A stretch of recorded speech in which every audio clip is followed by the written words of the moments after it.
afternoon, all. Thank you, first of all, for joining this interactive session on understanding how we can minimize the denials and maximize the revenue. So, without taking much time, let's begin today's session. So, I introduced the topic for the today's session, which is how we can maximize the revenue by minimizing the denials. So, let's go through it and let's see how well we take it from here. So, just to give in brief on, my name is Marcus.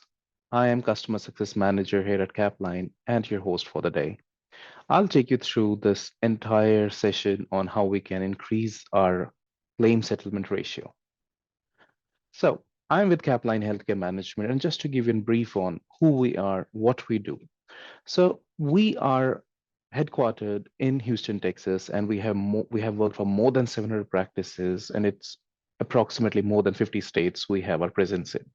So we have a highly skilled team who possess an extensive experience in successfully managing majority of the practices providers across the United States. So let's begin and understand what is our goal for today and what is that we are going to understand. So today's webinar is all about how we can maximize the revenue by minimizing the denials. So our aim is to educate how we can help our healthcare providers, your practices, to effectively manage the denials. So without taking much time, let's go ahead and understand why is it important, how this is done, what is denial management, and why is it really crucial. So denial management in healthcare focuses majorly on the reduction of the claims, denial basically, the claims that are getting denied because of any XYZ reason, which we'll understand at a later stage what are those reasons or the common factors for the claims getting denied. Now we'll understand the underlying issues, how we resubmit the claims, what is appeal. All these factors we'll keep into consideration and give you the best possible information here. Now, this entire denial, this entire way of working on the claims, it is basically divided into three parameters. The first is we need to identify the denial. The claim that is getting denied, we need to identify it. And after that, we need to understand, we need to analyze the root cause of why the claim is getting denied actually. And once we are able to do it, the half work is done. Trust me in saying so. Post that, we need to work on the claim, we need to rework the claim and proceed the resubmission.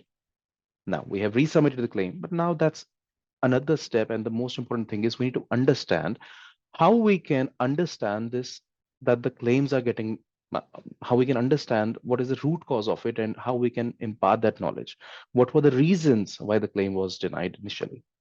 So let's proceed and understand the first step in this entire scenario, which is identifying the denials. So what happens? We usually submit the claims. We wait for a couple of days for the insurance to process it. And if it is getting denied, the insurance companies would for sure share the EOB. EOB, we know it's explanation of benefit. We need to go through it, we need to read it, we need to understand it, and we need to find out the reasons why the claim was actually denied, because that's a document where the insurance companies would mention the reason for the claim getting denied. Then once it is done, we need to categorize the denial. Now, there are two major types of denials. The first is hard denial, in which the claim cannot be resubmitted, neither the decision can be reversed. But the second is soft denial. In soft denial, definitely there would be a reason to it, and we can definitely work on it, and the claim can be reprocessed. We can submit it, and the claim can be approved. But yes, let's understand how this can be done. After we have analyzed the denial, we need to analyze the root cause of it, why the claim was actually denied. Now, there can be multiple factors why the claim could have been denied. The first and the foremost, the basic can be the code's error, the error in the coding, the wrong code was submitted or sent for the processing, or maybe the wrong insurance information, or the insurance information or the patient's information was wrongly entered, or we have claimed a service which is actually not covered in the insurance company. They are not, and they are not covering that insurance, or they're not covering that treatment code, and we have actually sent it. That's another major reason of the denials. Or incorrect eligibility benefits. We actually did not take the benefits before treating the patient or submitting the claim, and we had no idea on what is the major coverage or what are the minor services or if they would be covered or not. So these are the basic reasons how we can analyze if the claim is about what was the basic reason of the claim getting denied. Now, after this, we understood how we analyze, how we identify. There is a time to correct the claim. We need to correct the claim and resubmit it. How this is done? So the first and the foremost step is we need to fix the error. We got the claim, we worked on it. Then we go through the claim and we correct any missing codes. We correct the information that we sent to the patient, to the insurance companies initially. If there was any error, we'll work on it and then go ahead and rectify. We'll go ahead and rectify the information. We'll attach the relevant documents, and then we'll resubmit the claim.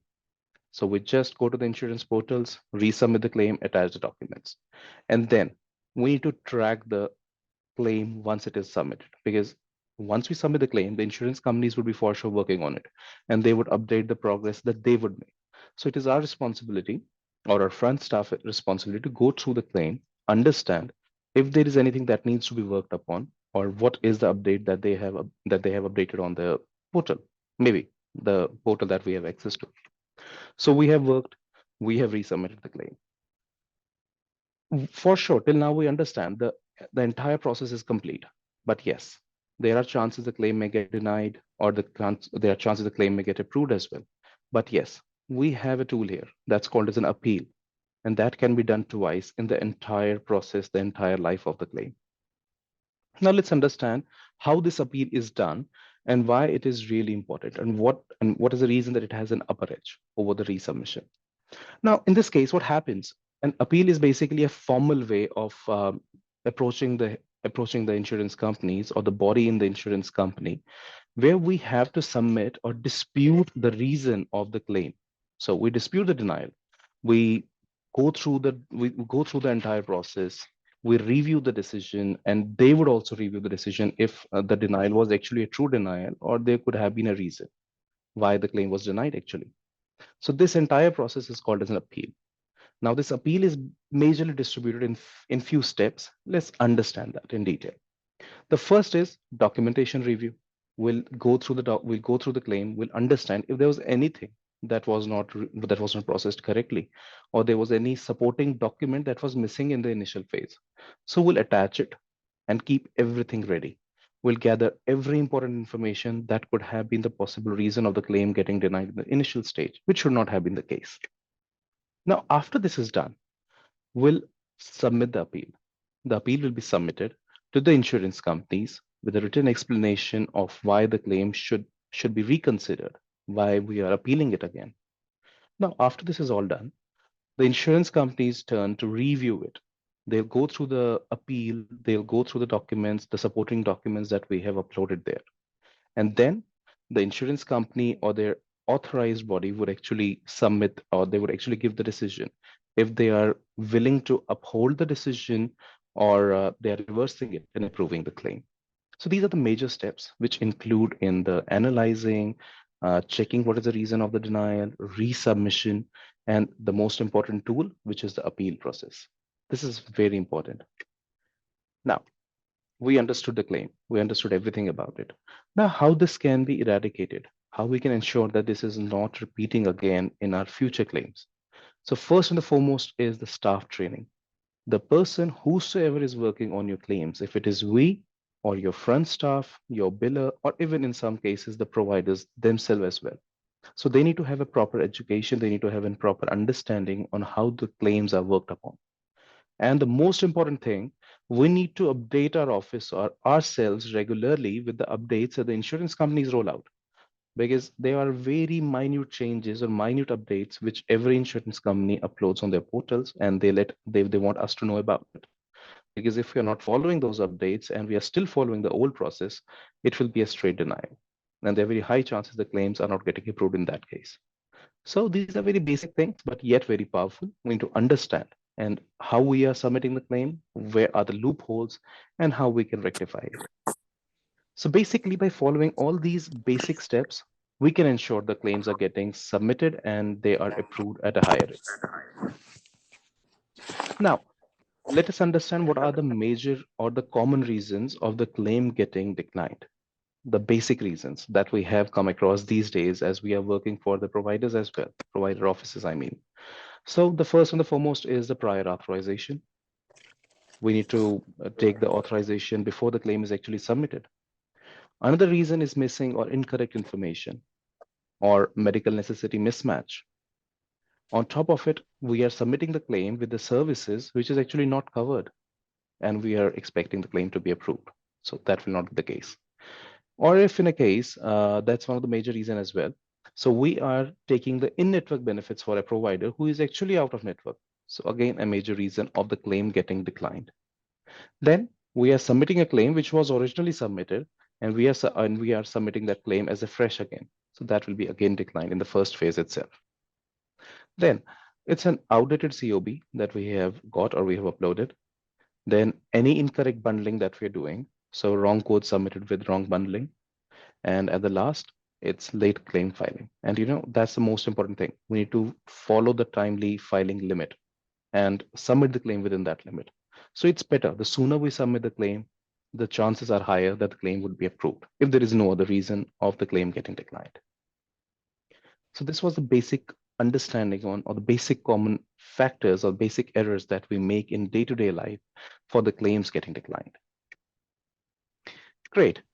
So now let's So now we are actually introducing a facility wherein we are providing a basic service to our providers or the provider offices where we are offering free practice analysis. So what free practice analysis mean is that you'll be sharing us a report of the claims that you are working upon, or if they are declined, we go through it.